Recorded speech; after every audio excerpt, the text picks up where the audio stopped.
Bonsoir à tous. Merci pour tout. Merci à mon ami, M. Yves Mallet, d'avoir organisé cette soirée. Tous les habitants de Netanya, tous les Olim de France qui sont avec nous ce soir, merci beaucoup. Merci pour Lior Alevi, le deuxième dans ma liste. Merci pour ma liste.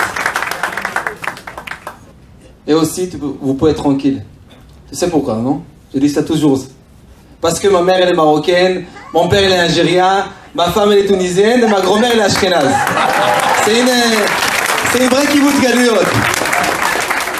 C'est ça, l'Olim de France. Et mon père,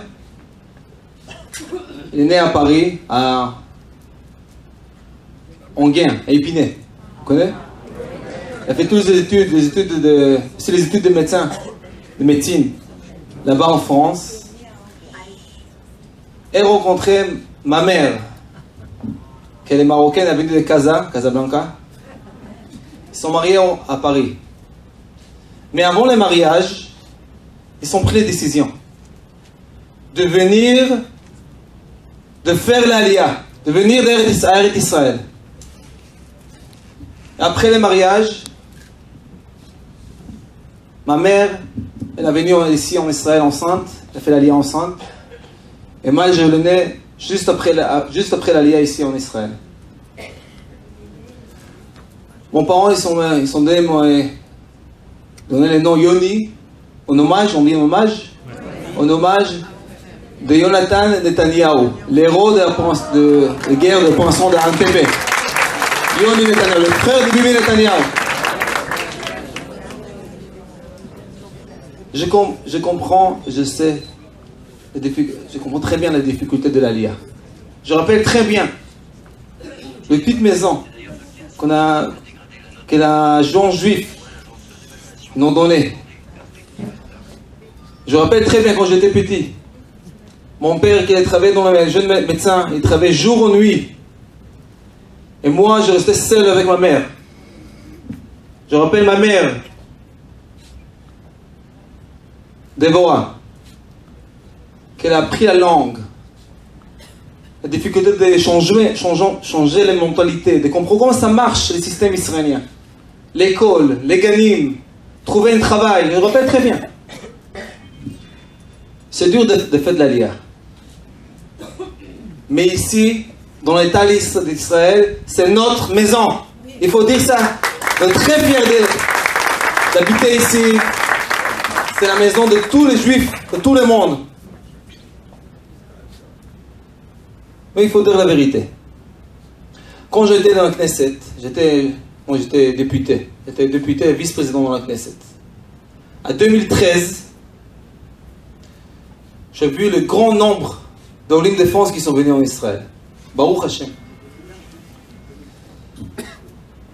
Et j'ai compris que l'État d'Israël n'est pas préparé pour cette aliyah. J'ai dit ça très clair. C'est pour ça que j'ai créé pour la première fois le lobby francophone dans la Knesset. J'étais président et j'ai créé ça. Pour aider l'intégration d'Olim de France. Pour renforcer l'Olim de France en État d'Israël. Il y a la première équivalence, la reconnaissance des diplômes. On connaît ça très bien. On a donné le budget pour cette aliyah. On va parler sur Netanya. On a une belle ville, une très belle ville. Et Baruch Hashem, comme mon père il a dit, c'est une ville de l'Aliyah. Il y a des Olim qui viennent de Russie. Russie. Il y a des Olim qui viennent d'Éthiopie. Des Français. Même les Tripolitains. Il y en a beaucoup ici. C'est une vraie ville de kibbutz galuyot. Mais il y a beaucoup de problèmes avec l'Aliyah de France ici. Je connais ça très bien. Je vois ça dans le terrain. Quand j'étais député, et maintenant, quand je travaille très dur dans le terrain pour les élections, je vois ça. Il faut comprendre, je dis ça toujours, qu'il y a 3 catégories d'Olim de France. La première, c'est les gens âgés, les retraités qui viennent en Israël. Le problème là-bas, c'est changer la mentalité, d'apprendre la langue. C'est très dur. Comment ça marche ici? L'Arnona, les Bituach Leumi. Comment ça marche? C'est très dur. Il faut mettre dans chaque, je vais mettre dans chaque département de la mairie une personne qui parle français, qui explique les systèmes israéliens en français. Je vais faire ça. Et dans le même temps,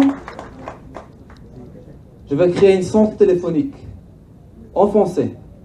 Il y a ça en russe, il y a ça en anglais, il y a ça en arabe. Il faut faire ça aussi en français. C'est normal.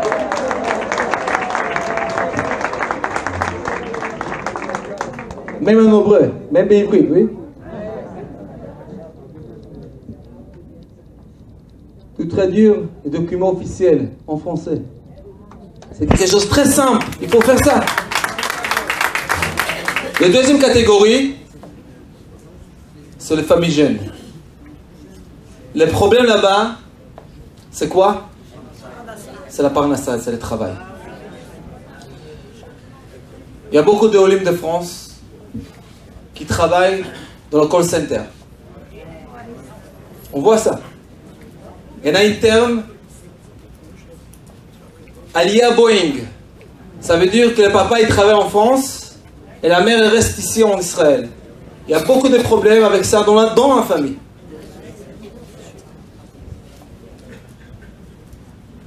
Il y a le problème de l'équivalence, de la reconnaissance de diplôme. Je connais ça très bien. Moi, je crois que la mairie a la responsabilité d'aider, de trouver un travail pour chaque alia.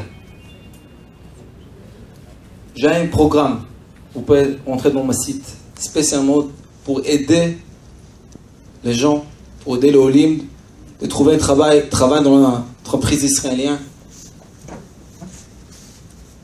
de créer une maison d'emploi, pour expliquer comment ça marche. Il faut faire ça. La troisième catégorie, c'est quoi? C'est les enfants. C'est notre enfants. L'école. Il y a un gros problème avec l'éducation avec l'Olim de France. On peut voir dans la Kikar. Il y a beaucoup d'enfants qui traînent l'après-midi, ils traînent de nuit, dans la nuit. Ils ne font rien. Il y a beaucoup d'Olim, des enfants, c'est notre enfants, c'est pas les enfants, c'est notre enfants. Qui quittent les systèmes scolaires, ils ne restent pas dans l'école. Il faut, je vais faire Bezrat Hashem avec vous, une activité extrascolaire après-midi, de renforcer les mouvements de jeunesse, de faire un programme spécialement pour l'Olim de France dans l'école.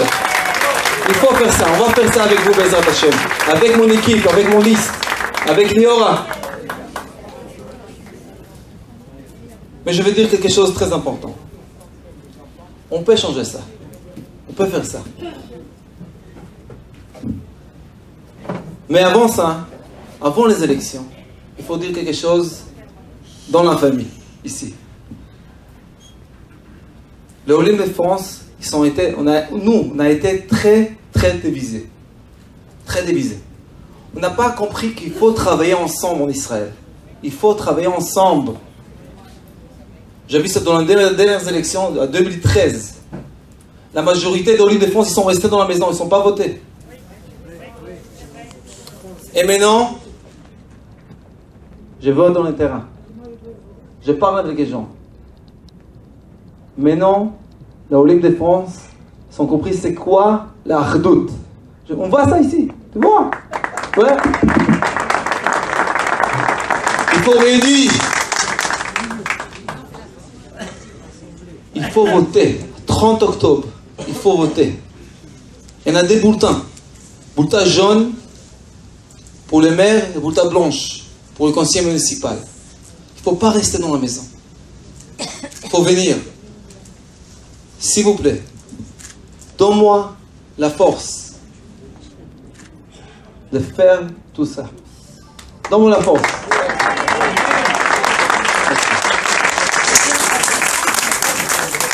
J'ai besoin de vous.